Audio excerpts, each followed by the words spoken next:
What is up, my babies? It is me, Divine Essentials and Company. I am coming at you guys today with something slightly different. You do know that I am in transition mode, so I have a lot of healing to do. If you are new here, welcome. If you are true to it, day one, gang, thank you so much for coming back. Don't forget to like, share, and subscribe. Hit that post notification bell. I'm pretty much coming to you guys with a little story time, just telling you how I got started with the spiritual journey lifestyle. So if you're interested to know how I got started, you just stay tuned.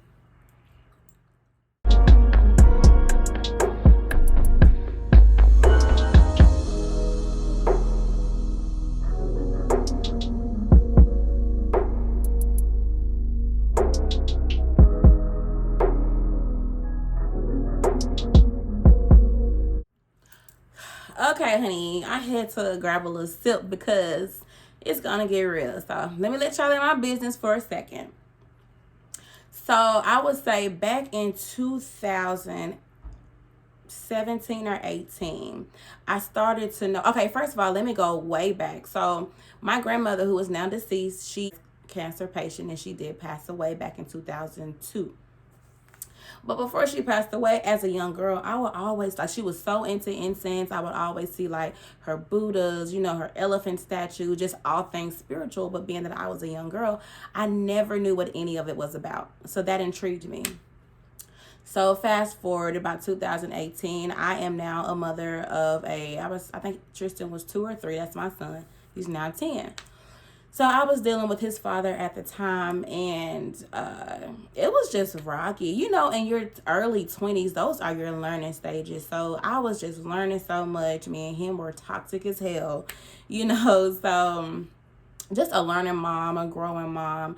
I was just so miserable. I became miserable in my own home. You know how, I don't know if you guys have been through, but I think we've all been through a situation where you just stay because of the history, but you're literally miserable. Like, you go home, you don't want to go home from work, you're just literally miserable. Well, I was at that stage. So being that I was uncomfortable in my own home, I turned to spirituality, and I wanted to think all things positive because it was pretty much me trying to be positive in a toxic environment. So that's what started me. And I know normally what start people on their journey, it's probably like a illness or a sickness, that they've been diagnosed with, or, a close relative passes away, their parents pass away. It's usually something traumatic, or it could be something as simple as a failed relationship. So I was going through that with him. We had been together for about 6 or 7 years. He was fighting his own demons, and it's me, being the healer. I'm trying to help heal him, but it's hurting me in the process. So once I started to put me first, that's when everything changed for me. I used to work at a medical clinic. There was a therapist that worked there. Her name is Toy Mitchell. Shout out to Miss Toy. She actually helped start me on my way. She's a Christian woman, and she didn't speak spirituality to me, but it led me on my way as well. And I would pretty much come to her and just tell her about, all the different things that I was going through at home. And it wasn't just things with her, it was just things with my family. And I had found out that I was a people pleaser.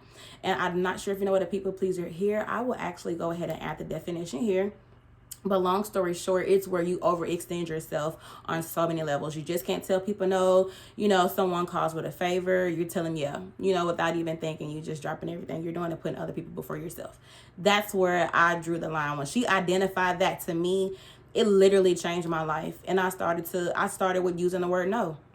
And I spoke about that in some of my previous videos, just as far as self-care is just saying the word no. So that's what started me on my way. So fast forward, I was in sessions with her for probably about 2 months. And she just told me, if you're unhappy, you need to leave that situation. And that's what I did, and I never looked back. And that's what kind of started me on my way. I was already the first thing I did was started to get into crystals and things like that. I would go to the crystal shops. I would read up on crystals and just pretty much get, pretty much healing crystals and just things about forgiveness. And, I was doing a lot of reading. And it's like once you tap into this life, it's literally no going back. You just learn more and more and more. So that's where I was at with it. A few things after that transpired. I was in yet another failed relationship. Kind of some of the same similarities as the one with my child's father, which made me start to look within. And this was kind of different because I was always used to placing blame on everyone else, but I had to realize, if it's a pattern of a certain type of person that I'm attracting, then maybe I am the issue. So that's where I was with that. So fast forward, I was in that relationship for about 3 years. And that, oh my God, that ended terribly. It ended terribly, but you know what? That was another situation where I was pointing the finger when I wasn't looking at my flaws. I was looking into, I was looking deep within myself, but not as much as I should.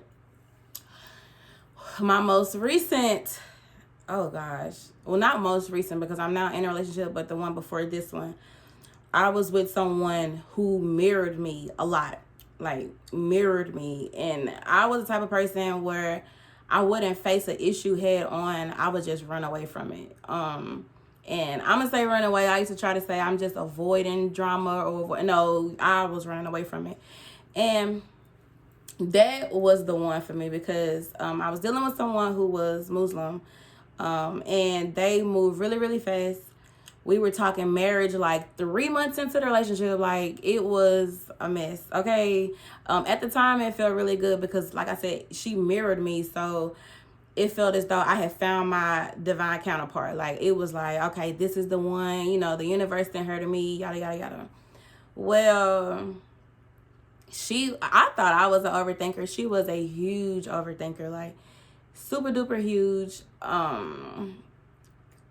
And she was addicted to tarot. Like, she was addicted to watching tarot. Like, she would go to bed watching it, wake up watching it. And she would make, at the beginning of every tarot video, it says, take what resonates.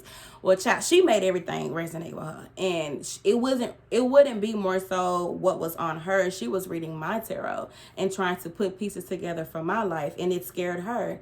And it made her run away. And she did the very thing that I would do to other people. And it crushed me. It crushed me because I had never been left. I'm going to just keep it real. Like, I've never had anyone leave me. I would always be the one to distance myself or be like, this is not going to work. So since the tables were turned, it was kind of weird because, mind you, she mirrored me. So that was the one relationship that made me just like, I was all things spiritual. Like, I literally had to pick myself up because I've never talked marriage with anyone. I feel like I've never wanted to get married. My parents weren't married. I've never seen, a positive marriage in my 30 years of living. I just thought it was a jinx. Until I realized, just because some marriages failed, that doesn't mean every marriage is going to fail. It doesn't mean, you're doomed because, hell, what's the point in dating if you're not dating to marry or you're not dating to have some type of commitment with your person? So I got over that, but it took so much out of me. Like, I literally had to...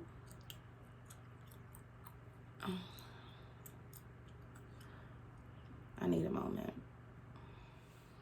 Okay, y'all, I'm back. So, I gave a lot of myself to this person. Like, my guard was all the way down. It was just something new because I was really, really comfortable. And I just really thought that, the divine sent her to me. So nothing can hurt us. Like, because I just feel as though it was a very sacred relationship. Well, that wasn't the case. It's kind of weird to talk about. I don't even know why it's getting kind of weird at this point. I guess I just have more healing to do from it. But that was one of the ones that caused, like, it broke me. And I had to build myself back up. But what's making me okay with the situation is that the fact that I knew that I needed that hurt. I needed that hurt because I read something and it says you have to break your heart wide open. You have to break your heart so many times until it's wide open, and then it can be receptive to, the one that's really for you. But I just read a lot. I dug deep and I started reading affirmations to myself. I started doing things in a different light. I would read every day. I would go to Centennial Park. It's a park in Nashville. My grandmother, actually, that's her favorite park. So I felt really, really close to her. It was the summertime, so it was perfect. I would literally go out there every single day and just sit in the lawn and read. just to, you know, empty my mind and just fill it back up with positive things, you know, positive things that I was reading, positive affirmations that I was telling myself, you know, just things as though, you know, I am beautiful, I am smart, I am strong. And I was literally having to build. It's like I was a Build-A-Bear. I'm not even playing, like literally building myself from the ground up because I was so broken. I was broken. And I, you know, realized, you know, I just had so many things I needed to work on. I realized that made me see that I had neglect issues. I had trust issues. I had mommy issues. I just had so many different things that I needed to work on. So I had to get to work. But you know what? It got easier and easier and easier by the day. And I just kept on going and I never gave up. And it was so many opportunities and blessings coming my way. Literally from the moment that girl left my life, things started just falling in my lap. I kid you not, they just started falling in my lap. And I was just like, it's crazy how one person can literally block all of your blessings. So I'm thankful for the experience, but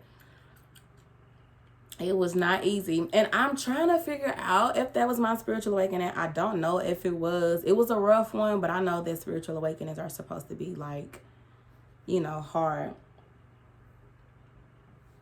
So yeah, that's what kind of had me tap into the spiritual world. It was these failed relationships. And it just caused me to look within. So I don't know how you guys got off into it, but as long as you get to it, that's all that matters. So if you want, you can comment down below. Share your, you know, share a small story if you want the people to hear. But I wanted y'all to hear my version of it. Feel free to like, comment, and subscribe. Hit that notification bell so that you do not miss out on any content that I bring to you guys today. And until next time, it's your girl Divine, and I'll see you soon.